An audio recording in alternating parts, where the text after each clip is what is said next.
Père éternel, nous te bénissons. Nous te confions cette session. Nous te bénissons pour chaque minute, chaque seconde que nous avons au nom de Jésus. Comme à l'accoutumée, manifeste-toi et que le thème que nous avons, Père, puisse bénir quelqu'un rapidement au nom suprême de Jésus et qu'une vie soit remplie de ton esprit. Amen, amen, amen, amen, amen, amen. Alors, ce que nous avons étudié est clair. Nous allons commencer par le thème richesse et caractère. Voilà, le thème qu'on a commencé, c'est le sous-thème. L'argent révèle ton caractère. On a travaillé hier sur l'argent révèle ton caractère. On a commencé là-dessus, on va terminer ce matin. L'argent révèle ton caractère. Mets dans les commentaires, l'argent révèle ton caractère. La Bible dit dans sa parole que l'argent nous permet de détecter le caractère des hommes. L'argent révèle le caractère des hommes. L'argent révèle le caractère des hommes. Et hier, nous avons vu clairement pourquoi l'argent doit exister. Pourquoi on commence par le thème argent. On a défini l'argent. Pour ceux qui veulent savoir un peu plus, allez écouter le message d'hier du matin, de la session du matin. On a dit pourquoi on commence par l'argent. Pourquoi on ne commence pas par autre chose. On a commencé à parler de ça et on a clairement défini l'argent. On a dit que économiquement, l'argent est un moyen accepté pour payer des biens et des services. Donc l'argent en réalité est un moyen qu'on a utilisé pour accepter et payer des services. L'argent remplit 3 fonctions. Mets dans les commentaires 3 fonctions. Le moyen pour échanger, donc le moyen d'échange, l'argent permet d'échanger. L'argent permet de créer des unités de compte. C'est-à-dire que quand vous voyez 300 000, alléluia, quand vous voyez 300 000 veut dire unité de compte. Alléluia, ce sont des unités de compte. Et nous avons vu que l'argent aussi remplit la fonction de réserve de valeur, c'est-à-dire vous pouvez faire des épargnes. Donc l'argent remplit 3 fonctions. La fonction pour échanger un bien ou un service avec des gens. L'argent permet d'avoir des unités de compte, c'est-à-dire compter ce que vous avez. Et puis l'argent permet finalement de faire ce qu'on appelle les réserves de valeur, c'est-à-dire conserver l'argent, conserver quelque chose quelque part. Alléluia. Donc, c'est très important ce que je suis en train de dire. On a vu aussi que qui a créé l'argent. On a vu que historiquement, il n'y a personne qui est l'inventeur de l'argent en réalité. Il n'y a pas d'inventeur de l'argent, mais il y a ce qu'on appelle les formes monétaires. Mets dans les commentaires les formes monétaires. Les formes monétaires. C'est-à-dire qu'il y a plusieurs monnaies. C'est ce qu'on appelle les formes monétaires. Donc, on a eu des pays, des gens qui ont créé des formes monétaires. Le franc CFA, le dollar, l'euro, tout ce que tu veux, etc. Afin de faciliter les échanges et puis acheter des services, etc. Et c'est après qu'on a eu l'évolution des systèmes, des systèmes monétaires et qu'on a créé des pièces de monnaie, etc., etc. Vous voyez qu'en réalité, avant que la monnaie existe, il existait la richesse. Avant que les monnaies existent, les richesses existent. En d'autres termes, les arbres existent avant qu'on ait créé les billets. En d'autres termes, l'or existe avant de créer les billets, les pièces de 100 francs, etc. Donc, en fait, le problème que tu ne saisis pas, je vais aller en profondeur avec toi. La richesse existe avant de créer maintenant l'argent qui doit permettre d'évaluer ou de dire combien ta richesse est. Et je tiens à t'informer qu'il y a des richesses même qu'on n'arrive pas à évaluer avec l'argent qu'on a parce que cette richesse-là est tellement forte qu'on ne peut pas donner un prix. On ne sait pas comment évaluer cela. Donc il y a des richesses qu'on ne peut pas évaluer aujourd'hui, que les gens laissent comme cela, ils n'arrivent même plus à évaluer. Ok? Alors, on a précisé que Dieu a un schéma très simple. Dieu a créé des ressources, mets dans les commentaires ressources, et une des ressources c'est ta respiration, donc tu vis. Une des ressources qu'il a créées, l'or est une ressource, le diamant la terre est une ressource. Je tiens à t'informer que le sable est une ressource, et toutes ces choses-là sont disponibles. Écoute, le business de sable, je ne sais pas si les gens sont informés. Pour construire une maison, on va voir tout à l'heure pourquoi l'argent est important, mais pour construire une maison, on est obligé en fait d'avoir du sable, des sacs de ciment, de l'eau, je tiens à t'informer, des sacs de ciment, de l'eau. On a besoin de cailloux, on a besoin de tous ces éléments. Écoute-moi, on a besoin de gravier en plus. Donc en fait, ce que je veux te faire comprendre ici, c'est que les ressources existent. Mais maintenant, pour pouvoir échanger ces ressources-là, il faut utiliser des moyens d'échange. Donc c'est pour ça que l'argent vient pour faire le moyen d'échange. Mais je tiens à t'informer que quelqu'un peut te donner des sacs de ciment en échange d'autres choses. Est-ce que quelqu'un me suit? Alléluia. Quelqu'un peut te donner des sacs de ciment en échange d'autres choses. Bon, tu n'as pas encore vécu ça, mais que Dieu fasse que tu vives ça. Quelqu'un te donne des sacs de ciment, du sable en échange d'autres choses. Il y a un autre truc pour lequel il te donne ça. Que lui, il évalue pour lui à une valeur que lui, il sait ce que ça veut dire. Est-ce que quelqu'un me suit? Donc, en fait, quand vous vivez, que vous mettez toute votre vie que sur l'argent, vous avez oublié un principe fondamental. C'est que avant d'arriver sur l'argent, il faut avoir des ressources. Donc, si tu arrives à évaluer des ressources que tu possèdes, si tu arrives à comprendre c'est quoi une ressource, tu peux rapidement comprendre pourquoi quelqu'un peut aller dans la rue vendre de l'eau et puis gagne de l'argent en espèces. Pourquoi quelqu'un peut vendre des sachets puis gagne de l'argent. Pourquoi quelqu'un peut vendre du caillou, appelé communément du sable, des graviers, et puis gagne de l'argent. Tu vas simplement comprendre ça parce que c'est ce que Dieu dit. Toutes ces choses sont venues des années après. Est-ce que quelqu'un me comprend? Est-ce que quelqu'un peut ouvrir son esprit? J'ai regardé une étude qui me disait que non, les sacs de sable, enfin, les bennes de sable, là. Une benne de sable, je pense, ça coûtait dans les... Oh, est-ce que je me souviens? C'était comme 25 000 francs. C'était à l'intérieur du pays. 25 000 en ce temps-là, il a fait les calculs. C'était 25 000 francs ou bien, je sais pas, 30 000 francs, un truc comme ça. Aujourd'hui, ça a dépassé, j'imagine, le prix de l'essence, machin, peut-être ça a monté un peu. T'imagines, le gars, il prend juste la voiture, il met l'essence dedans, et après, il va chercher le sable là-bas, il vient, il verse, il prend au moins, ça veut dire s'il fait 4 sacs de sable en une journée, il fait toi ton salaire. Je sais pas si tu comprends. Oui, s'il fait au moins, même pas si c'est grave, c'est grave. Les ressources, juste le sable, juste le sable, il n'y a même pas dit l'or, le sable, juste le sable, parce que les gens construisent, juste le sable. Regardez les gens qui ont fait des remblements, des trucs comme ça, je sais pas quoi, remblayage ou je sais pas. Ouais, donc c'est ok, voilà. On me dit quoi? 150 000 francs, c'est grave. 150 000 francs la benne pour venir verser du sable. Et ça, c'est peut-être dans Abidjan. Moi, j'étais pas à Abidjan, j'étais à l'intérieur, le fond là-bas. J'étais pas à l'intérieur, c'est Abidjan 150, c'est normal. Abidjan, c'est toujours x3, x4. C'est comme ça. Claire, 150 000 francs pour juste une ressource appelée le sable. Quand tu prends ta Bible, il faut t'asseoir. Quand tu allais, il faut t'asseoir, il faut réfléchir. Quelle ressource?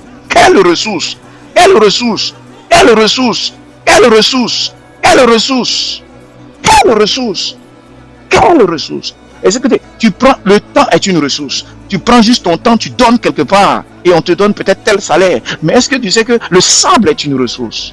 Alléluia. Le sable est une ressource. Le gravier est une ressource. Etc. Je ne sais pas.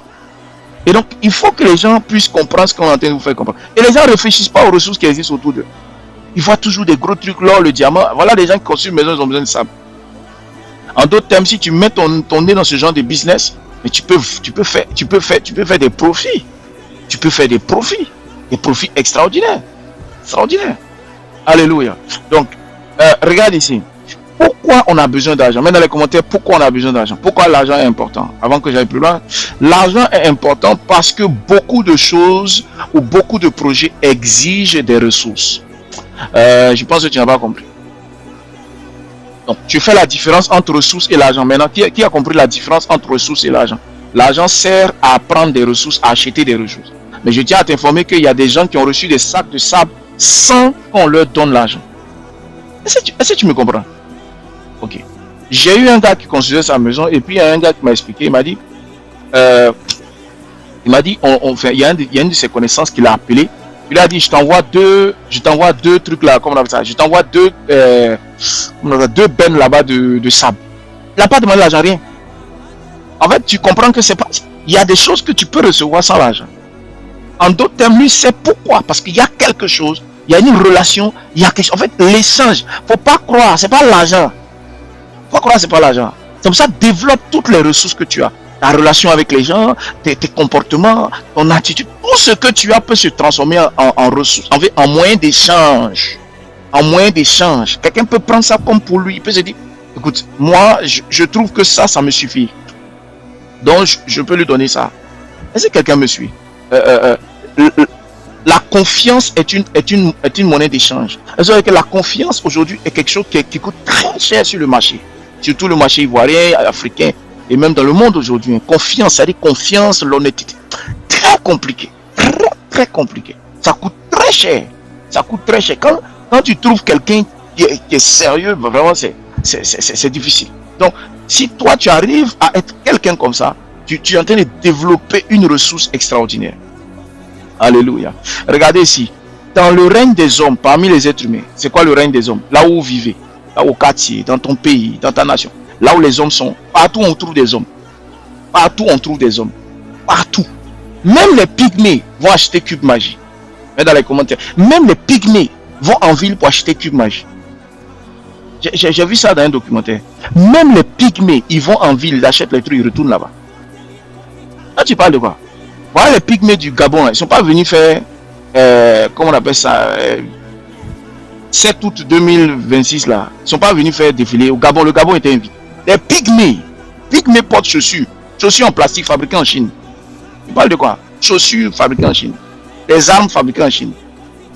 Des flèches, des plastiques, tout ça, ça sort d'où? On achète. Même pygmée qui vit dans la forêt. Tout s'achète. Les cordes, tout s'achète. Ils achètent ça avec quelqu'un.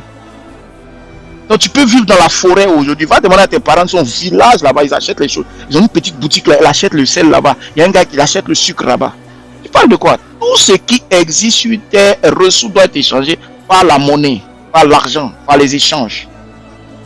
C'est pour ça que c'est quelque chose avec lequel on ne joue pas. Donc dans le règne humain, beaucoup de projets existent des ressources. Une famille doit se nourrir, doit se loger, se soigner, éduquer des enfants. Une entreprise doit financer ses équipes, ses outils et ses investissements. Une église doit soutenir ses activités, ses locaux, envoyer des missionnaires, soutenir des familles, ou bien acheter les moyens techniques. Là, tu es sur Zoom, là. Moi, si je n'achète pas la version professionnelle, je ne peux pas durer plus de tel nombre d'heures. Je suis obligé d'acheter la version professionnelle. Chaque fois, on est obligé. Une vision sans ressources peut rester limitée. Je n'ai pas dit une vision sans argent. J'ai dit une vision sans ressources. Écoutez bien ce que je vous dis. En fait, la plupart du temps, tu dis là, non, une vision sans ressources. Si tu fais la réflexion bien comme ça, tu vas réussir. Une vision sans ressources. Une vision sans ressources. Le jeune homme avait l'argent, mais il devait vivre une année. Donc, il a l'argent, mais il ne peut pas acheter la ressource vie. Il meurt un an après. Donc, la ressource vie, respiration et souffle de vie n'est pas disponible. Donc, il y a des ressources qu'on ne peut pas acheter. C'est difficile. Donc, vaut mieux que Dieu te donne des ressources et que tu sois un spécialiste de la gestion des ressources que Dieu t'a données. Si tu gères bien ta vie, les gens viennent vers toi. Si tu gères bien une vie, les gens vont venir vers toi parce que eux, peut-être, ils ont un problème de gestion de leur vie. Je ne sais pas si tu comprends ce que je suis en train de te dire. Est-ce que quelqu'un me suit? Gère bien les ressources que Dieu t'a données.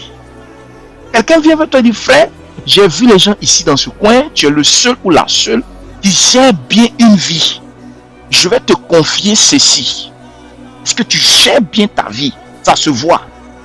Juste la vie que tu as là, tu gères ça bien. Donc, on est obligé de te confier ça parce que nous, on veut quelqu'un qui gère bien sa vie. Est-ce que quelqu'un m'a suivi? C'est une ressource. Va dire ça au plus petit. Gérez bien les ressources que Dieu vous a données. Alléluia. Regarde ici. La Bible dit, regarde ici, l'argent répond à tout. Mais dans les commentaires, l'argent répond à tout. Mais dans les commentaires, l'argent répond à tout. La Bible dit dans Ecclésiaste 10, verset 19, on fait des repas pour se divertir, on fait le vin pour rendre heureux. Et il dit quoi? L'argent répond à tout. L'argent répond à tout. C'est important cette phrase-là. L'argent répond à tout. Ça veut dire deux choses. Ça veut dire que si je t'appelle, tu vas répondre, n'est-ce pas? Je dis Joël. Elle dit oui, apôtre. N'est-ce pas? Tu as répondu. N'est-ce pas? Si je dis Andrea, tu as dit oui. Hein? Oui, apôtre. Ouais, oui, papa. N'est-ce pas? Ou comment on appelle? Ah, j'avais oui. Ah! Donc, tu vois que quand on t'appelle, tu réponds, n'est-ce pas? Quand on t'appelle, tu réponds, n'est-ce pas? L'argent permet de te pousser à répondre. C'est là que mon introduction commence. L'argent permet de savoir qui tu es. Parce que si vraiment tu t'appelles Joël, si je t'appelle, tu vas me répondre. Si tu ne t'appelles pas Joël, que tu es dans une rue, quelqu'un crie, Joël, bon, tu réagis, c'est pas moi, ça m'intéresse pas. Moi, ce verset-là, les gens ne comprennent pas ça depuis des années, les gens ne comprennent pas. Et ils croient que ça veut dire que l'argent résout tes problèmes. Il y a des problèmes que l'argent résout, mais des problèmes ça crée encore. Donc c'est pas ça de s'en parler. Ce qui voulait te faire comprendre ici là. L'argent révèle. L'argent révèle. Prends l'argent, tu vas voir. Quand le manque d'argent, quand on dit l'argent révèle là, c'est-à-dire si l'argent est là ou l'argent n'est pas là, l'argent peut montrer quelque chose. En d'autres termes, quand on dit l'argent révèle, tu comprends un peu? L'argent révèle. L'argent répond. L'argent répond. L'argent répond à tout. Tu veux vérifier une relation, tu mets l'argent dedans. Tu veux faire que la relation réponde, tu mets l'argent dedans. Tu veux que le projet réponde, qu'il va réussir, va échouer, tu veux vérifier ça, tu mets l'argent dedans. Tu veux vérifier que cet enfant est impoli, mets l'argent dedans. Cet ami est traître, mets l'argent dedans. L'argent permet de pousser. Donc c'est pas, l'argent est un outil de travail. Il est ton esclave. Regarde, on le pousse pour aller travailler. On dit va pousser telle personne à répondre. Va pousser telle personne à répondre. Est-ce que tu comprends ce que je veux dire? Les gens juste ils ont vu un montant, ils ont comme ça chèque. Ils ont vu un montant puis chèque. Comme ça chèque. J'ai un module quand j'avais travaillé en entreprise avec nous ici. Je lui ai dit, ok, il y a un module qu'on fait en entreprise obligatoire. Obligatoire. Dans toutes mes entreprises, c'est comme ça il fait. Obligatoire. Le module s'appelle l'école des grands chiffres. J'appelle ça l'école des grands chiffres. École des grands chiffres. Mets dans le commentaire école des grands chiffres. Dans cette école-là, c'est obligatoire. J'enseigne même pas ça ici. Je vais pas ça ici. Ça, c'est peut-être un jour comme ça. Mais ça, c'est uniquement dans le sens professionnel. Qui m'a dit, écoute, c'est comme ça qu'il faut travailler. Donc, c'est comme ça que je fais. Parce que je sais que tu peux avoir un collaborateur qui n'a pas l'habitude des chiffres. Hein. Et qu'est-ce qui va se passer? Il va te créer des ennuis parce qu'il n'est pas habitué à certains chiffres et il n'a pas la maîtrise de l'argent. Donc, qu'est-ce que je fais? Quand je recrute quelqu'un, nous faisons passer cette personne par l'école des grands chiffres. On a aussi l'école de l'éthique. On a aussi l'école de la vente. Mais déjà, on prend l'école de l'éthique et on rajoute l'école des grands chiffres, ce qu'on appelle l'école des grands chiffres EDGC. EDGC, c'est l'école des grands chiffres. On va t'apprendre qu'est-ce que c'est. Et le premier exemple que je fais, je vais te mettre par exemple un chiffre devant et puis je te demande ta réaction. Je te mets un montant devant toi et puis je prends ta réaction.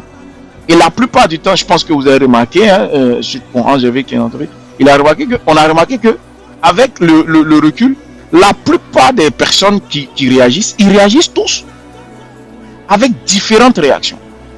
Certains comme ça, quand tu mets 10 000 francs par exemple, il va se dire dans sa tête, les 10 000 francs correspondent par exemple à... C'est quelque chose, ça fait une image tout de suite dans sa tête. On a posé la question à un, il dit, ça correspond à une sandale, une paire de chaussures que je devais acheter il y a quelques jours. En fait, totalement, l'argent affiché à un truc. Bref, c'est tout un enseignement complet. Et donc, ce que je veux te faire comprendre ici, l'argent me permet de démontrer et d'aider la personne à éviter. Parce qu'en fait, comme l'argent répond à tout, si tu ne connais pas la réponse que quelqu'un va avoir devant certains montants, tu peux, grâce à l'argent, quelques montants ou quelques chiffres, lui permettre de se préparer ou de savoir quel type de profil il est. Est-ce que quelqu'un mesure? Donc, c'est comme ça qu'on arrive à savoir. Donc, l'argent peut permettre que dans ta famille, on sait qu'est-ce qui va arriver parce que cet argent, en fait, on a mis l'argent, on a vu le cœur de quelqu'un. Dieu te bénit chaque mois, mais tu n'arrives pas à prélever ta dîme sur tous tes revenus. C'est-à-dire tout l'argent qui passe dans ta main, tu n'arrives pas à prélever ta dîme. Tu n'arrives pas à le faire. L'argent permet de voir ta qualité de cœur. Est-ce que tu comprends un peu? Ou bien, quand tu reçois de l'argent, tu n'arrives pas à mettre l'argent de côté pour réaliser tes projets ou tes choses. Tu trouves toujours quelque chose pour dépenser cet argent. L'argent vient de prouver que tu es indiscipliné. Mets dans les commentaires indiscipliné. C'est-à-dire ce n'est même pas une question relative à la religion, la foi. C'est-à-dire l'argent a démontré que tu es quelqu'un d'indiscipliné. En d'autres termes, je pouvais te trouver comme ça dans la rue, je te salue. Tu es quelqu'un de bien, tu es un gars gentil, vraiment tu es cool, quand on cause avec toi, Mais quand tu donnes l'argent, il y a une problématique qu'on constate, c'est que cet argent ne reste pas. C'est-à-dire, cet argent n'est pas organisé. Et comme j'explique, on n'est pas en entreprise, je leur donne des clés, je dis, mais l'argent doit toujours avoir une fonctionnalité. Quand tu vois l'argent, il faut te demander d'où ça vient déjà. Ensuite, qu'est-ce qui est fait pour être fait avec? Donc tout de suite, l'argent auquel tu ne donnes pas d'objectif, c'est ce que nous allons voir tout de suite. Si tu ne donnes pas d'objectif à l'argent, l'argent est déjà consommé. Si tu ne donnes pas d'objectif clair à l'argent, l'argent est déjà consommé. Si vous voulez que Dieu vous bénisse, vous devez donner des objectifs à la richesse que vous cherchez à avoir. À la richesse que vous cherchez à localiser. Parce que la richesse existe déjà. Mais la richesse que vous cherchez à localiser, ou l'argent que vous cherchez à emmagasiner, ou à fructifier, vous devez lui donner un objectif. C'est ainsi que je dis à mes fils, je dis, écoutez, vous devez avoir dans votre cœur un désir fondamental. De dire, je veux participer, par exemple, et c'est même pas un exemple, il faut le faire comme ça, dit, je veux participer, par exemple, à l'éclosion de M2A, Ministère Ambition Action, que nous placions dans des villes, des lieux qu'on appelle des centres, ou des centres chrétiens, des gens viennent lire la Bible, se faire enseigner de manière bénévole, etc., et que nous ayons des centres partout, et que des vies soient touchées, puisque nous avons modifié nos objectifs, on dit qu'on veut atteindre 1 million d'individus. Et quand je mets ce genre d'objectifs, ça veut dire qu'il faut beaucoup de ressources. Et je dis, mais si tu fais ça dans ton cœur, chaque jour que tu te lèves, tu vas aussi rajouter aussi ton objectif personnel. Donc, par exemple, je veux, éliminer la pauvreté de toute ma famille. Donc ça, pour que mon Dieu que je sers et les enseignements que j'ai reçus soient, par exemple, un exemple pour ma génération. Donc ça aussi, ça peut être un objectif dans le cœur pour la glorification de Dieu. Whatever the cost, you have to prepare your mind to pay it. C'est-à-dire, dans ton cœur, tu dois te préparer, quel que soit le prix à payer. Tu dois te dire, quels que soient les challenges. S'il faut que je bois, je mange du riz avec de l'eau, alors que j'ai l'argent sur moi, je vais boire, manger riz avec l'eau, alors que cet argent est sur moi, mais j'ai dit, cet argent ne peut pas être dépensé. J'ai déjà fait ce qu'il faut faire. J'ai déjà payé ma portion de dîme, j'ai déjà payé mes offrandes, j'ai dit, mais écoute, je ne peux pas toucher cet argent, je dois boire le riz et l'eau. Ça c'est ma responsabilité. J'ai un proverbe que mon père dit parfois, il dit que sa mère lui disait que quand on voit quand on regarde ton ventre, on ne sait pas ce qu'il y a dedans. Alléluia. Donc dans ton ventre, on ne sait pas ce qu'il y a à l'intérieur de ton ventre quand on te voit. Alléluia. Donc ce qu'il faut comprendre ici, c'est qu'il faut avoir cette mentalité, dit Seigneur, je veux absolument donner un objectif. C'est là que je vais m'arrêter. Je veux absolument donner un objectif à ce que je cherche à obtenir. Je veux donner un objectif à ce que je cherche à obtenir. Élève la voix et prie avec moi et dit Seigneur, que toutes les richesses que je veux obtenir, que toutes les finances que je veux obtenir, que Dieu te donne la capacité de donner un objectif. Un objectif sain, un objectif propre. C'est cet objectif qui me lève chaque matin. Je vais vous donner un exemple. Moi, je sais que je dois atteindre avec les ressources que Dieu nous donnera. Les ressources, ce sont les êtres humains. Les ressources, ce sont toi qui es une ressource. Dieu te donne la vie pour que tu sois une ressource pour le ministère. Parce que si tu respires, il faut que tu sois une ressource humaine. C'est pour ça qu'on parle de ressources humaines RH. Donc, tu peux être une ressource. Et donc, Dieu donnera des ressources. Vous pouvez être 12 personnes, vous pouvez être 20 personnes, vous pouvez être 100 personnes.